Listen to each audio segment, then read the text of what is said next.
مساء الخير.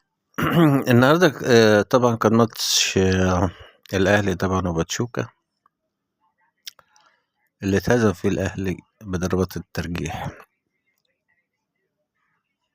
لو حللنا الماتش وشوفنا ايه السبب، هما سببين: تغييرات كولر الغير منطقية مع تأخيرها في الوقت، و اختياره الخطأ برضو في اللعيبة اللي سددت ضربة الجزاء. واحد زي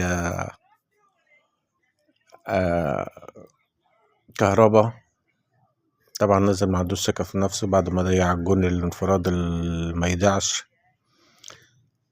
فكان شيء طبيعي جدا انه يلعب الكرة بالشكل ده في ايد الحارس. وطبعا برضو الاخ عبد الفتاح اللي نزل برضو في الشوط التاني تغييراته برضو الخطأ. ده غير ان في لعيبة كتيرة جدا مش مصدقة نفسها، مش مصدقة انها ممكن تفوز. باتشوكا نازل ومستسلم يعني مع اي فريق تاني كان هيشيل 3-4. اقسم بالله فرصة للاهلي ما تتعوض تاني. ولو كان فاز على باتشوكا ريال مدريد في اسوأ حالاته كان ممكن يعملها، لكن هنقول ايه، قدر الله وما شاء فعل.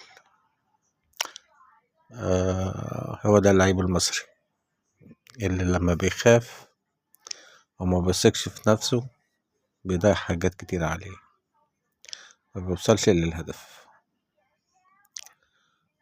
فهم دول السببين اللي كانوا سبب هزيمة الأهلي النهاردة: تغييرات كولر المتأخرة كمان، وعدم اختياره كمان للعيبة اللي سددت ضربة الجزاء، مع بعض اللعيبة اللي كانوا موجودين في الملعب مش مصدقين انهم ممكن يفوزوا.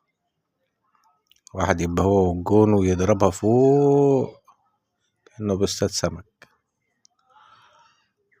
جوان كتير ضاعت من الأهلي، جوان كتير قوي. الشوط الأول كان سهل جدا يطلع 3-4، وفي الآخر ربنا كرمنا بضربتين جزاء هم ضيعوها. يعني الماتش في ايديك ومع ذلك برضو ضيعته. هي دي عدم الثقة، هو ده الخوف. عشان تنجح لازم تكون واثق في نفسك. الأهلي النهاردة ما كانش واثق في نفسه. هارد لك وتتعوض في الأيام اللي جاية. شكرا ليكم، السلام عليكم.